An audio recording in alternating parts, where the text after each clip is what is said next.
For the latest in strategic affairs, subscribe to our YouTube channel. Click the bell icon for updates.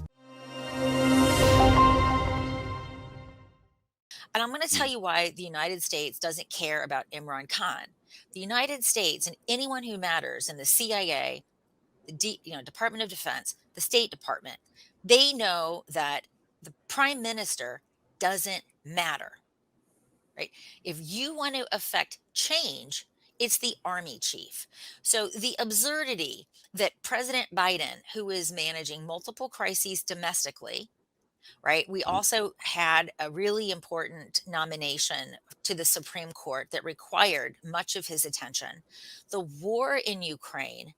I mean, the idea that President Biden is going to give a flying about who is the prime minister of Pakistan is so absurd. And so I really do have to put the kibosh on this. But does he care about Pakistan? If not, who is the prime minister? So there is no evidence that Biden cares about Pakistan. He has made at no point any effort to reach out to Imran Khan. And I do know that there's been this ongoing policy review.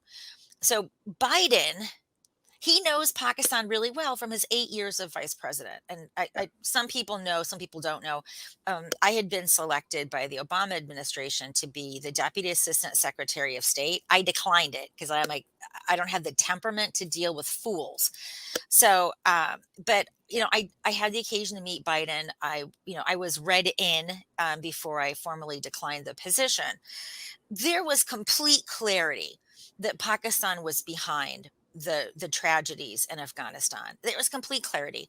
What there wasn't clarity on is what to do about it, right? If you go back to Obama's 2009 speech on Afghanistan, they introduced this notion of the AF-PAK theater.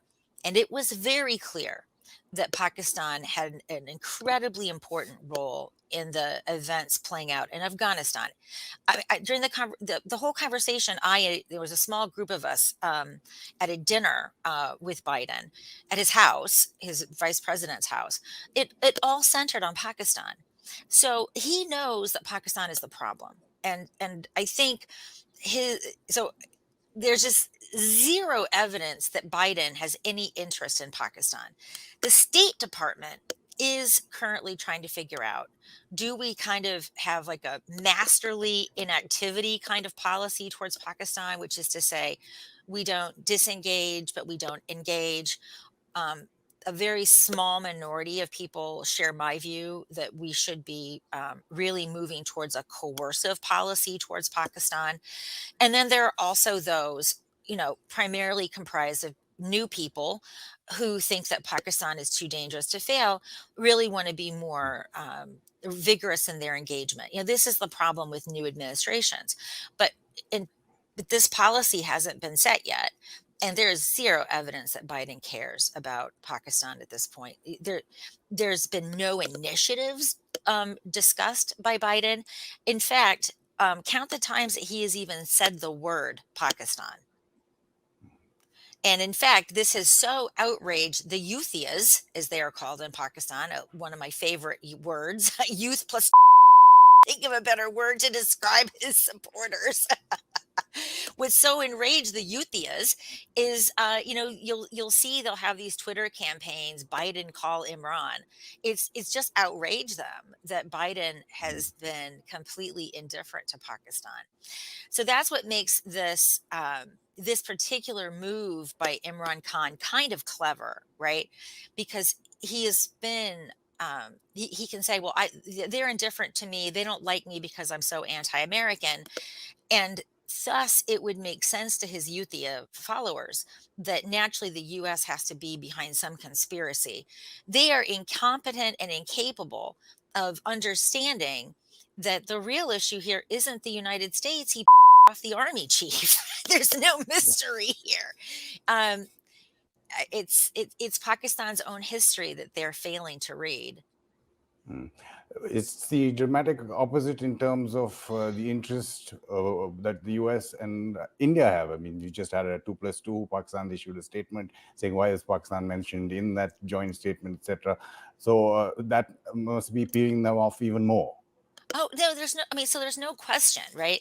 This president, and whether it's by omission or commission, I can't say, but it's just clear that he doesn't see anything positive from engaging Pakistan. And this is very different from previous presidents. I mean, he doesn't even say, uh, you know, salutations to Pakistan for whatever. I mean, even Trump every once in a while tweeted out something positive about Pakistan. This president doesn't. It drives him nuts. But it does mean this strategy, his version of the Great Steal, it does mean that he's going to make Shabazz Sharif's life very, very miserable. Um, so one way of reading these protests on the street, it's not Imran Khan versus the United States, it's Imran Khan versus the army. And that's why, and you can actually see, right, their placards that they're holding where they're calling Bajwa a traitor, among other unflattering aphorisms. So I wouldn't be surprised if Bajwa goes well before November, because this is the kind of instability and chaos that is not playing to the Pakistan Army's advantage. And so if they can find some way of sending those protesters home, um, I think they're going to try to find a way. And one way of doing that would be swapping out the army chief, which is also the other thing about getting a new army chief. That no longer is fascinating to me, because at the end of the day, the army chief is executing the army's interests, right? And the army's interests are incredibly enduring, and they change very, very slowly. So that sort of motivates the cover on my Pakistan Army book, where it's just a carousel. It Mm. goes around, but it doesn't really matter who's on the horse.